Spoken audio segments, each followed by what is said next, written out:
bersama dengan saya, Mr. Sorchan, di dalam channel pengembangan kepribadian atau mentoring self improvement.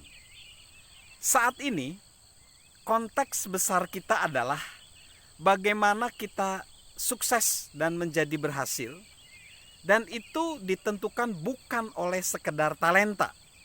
Ke dalam talenta perlu ditambahkan, atau kesuksesan itu diciptakan menjadi pribadi yang bertalenta plus. Dan plusnya itu adalah kegigihan. Kita harus menjadi pribadi yang gigih. Nah, namun kita perlu menyikapi juga 5 musuh dari kegigihan. Kita akan belajar itu sekarang. Ilmuwan Louis Pasteur dari Prancis berkata, "Perkenankan saya membagikan rahasia yang mengarahkan saya kepada tujuan saya.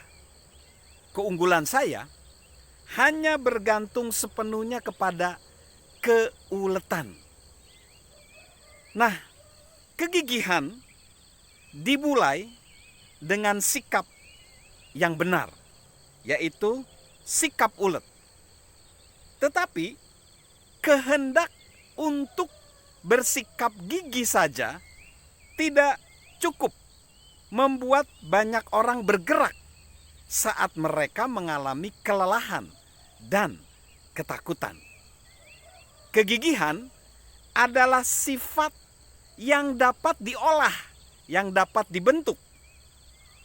Dan kita perhatikan, langkah pertama mengembangkan kegigihan adalah menghilangkan 5 musuh daripada kegigihan.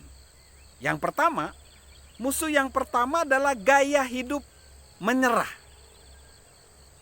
Ada cerita lucu seorang bocah berjalan dengan kakeknya. Dan kakeknya menjanjikan dia akan menerima es krim jika ia bersikap baik ketika menemani kakeknya mengantar suatu barang. Kian lama mereka berdua pergi, kian sulit bocah itu untuk bersikap baik. Lalu bocah itu bertanya kepada kakeknya, "Berapa lama lagi sih perjalanan ini, kek?" "Enggak lama kok," jawab si kakek. "Kita harus menuju satu tempat lagi deh sebelum aku akan membeli es krim buat kamu, cucuku." "Aku enggak bisa bertahan, kakek," jawab si bocah. "Aku bisa bersikap baik, tetapi aku enggak bisa bersikap baik dalam jangka waktu yang lama." Ya, itulah anak-anak. Ketika kita masih kanak-kanak dan tidak melakukan tugas, orang kerap kali memaafkan kita. Ya memang begitulah anak-anak. Anak-anak cenderung dia melompat dari satu aktivitas ke aktivitas yang lain dan berpindah dari satu ide ke ide yang lain. Tapi ketika kita menjadi orang dewasa, kita nggak bisa berbuat seperti itu. Kita nggak mungkin seperti itu kalau kita ingin menjadi pribadi yang sukses. Ilmuwan L.G. Elliot mengatakan, orang yang bimbang jarang bisa sukses. Mereka jarang dihargai sesamanya. Pria dan wanita sukses harus berhati-hati mengambil keputusannya, gigih dan tekun dalam tindakan selanjutnya. Jadi, jika kita ingin sukses dan memaksimalkan talenta kita, kita harus konsisten dan gigih. Talenta tanpa kegigihan tidak pernah membuahkan hasil. Peluang tanpa kegigihan akan gagal. Ada korelasi langsung antara kegigihan dan potensi kita. Jika kita terbiasa menyerah, kita harus mengatasi agar diri kita bisa sukses. Lalu musuh yang kedua, yaitu kita punya keyakinan yang keliru karena menganggap hidup itu pasti mudah. Ini ada cerita lucu lagi nih. Seorang ibu bersama dengan putrinya. Seorang ibu menceritakan ketika putrinya berusia 7 tahun, putrinya itu ingin mengikuti kursus bermain biola. Ibunya memberitahu kepada anaknya saat anaknya itu sudah mendapatkan biolanya. Lalu dia bilang ke putrinya, "Anakku, karena ini biaya kursus dan juga biola itu harganya cukup mahal, kamu harus punya komitmen, ya. Jadi nanti akan ada saatnya ketika kau merasa menyerah, kau harus bertahan dan terus mencoba." Putrinya mengangguk. Lalu dengan suara serius, putrinya menjawab sesuatu yang luar biasa. "Ini mirip pernikahan, ya ibu." Nah, dari cerita itu, berharap benar ketika mengerjakan sesuatu adalah setengah dari pertempuran.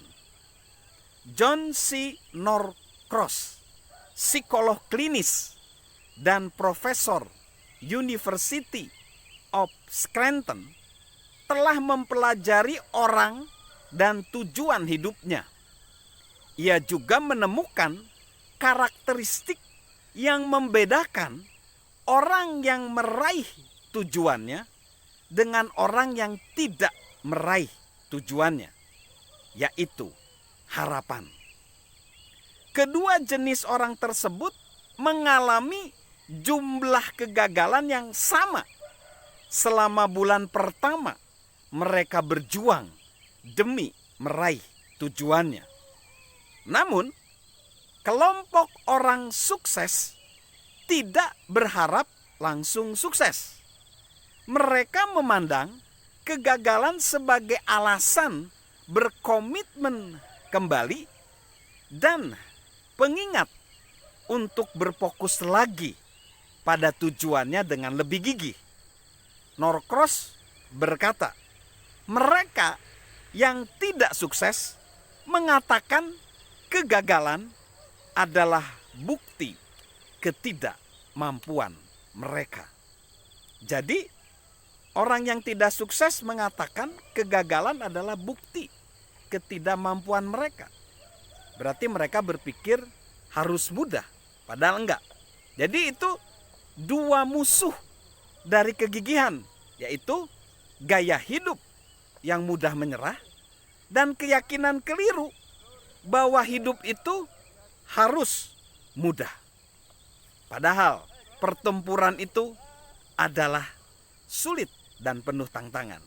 Kita akan lanjutkan lagi di segmen berikutnya, 3 musuh lagi untuk menggenapkan 5 musuh dari kegigihan.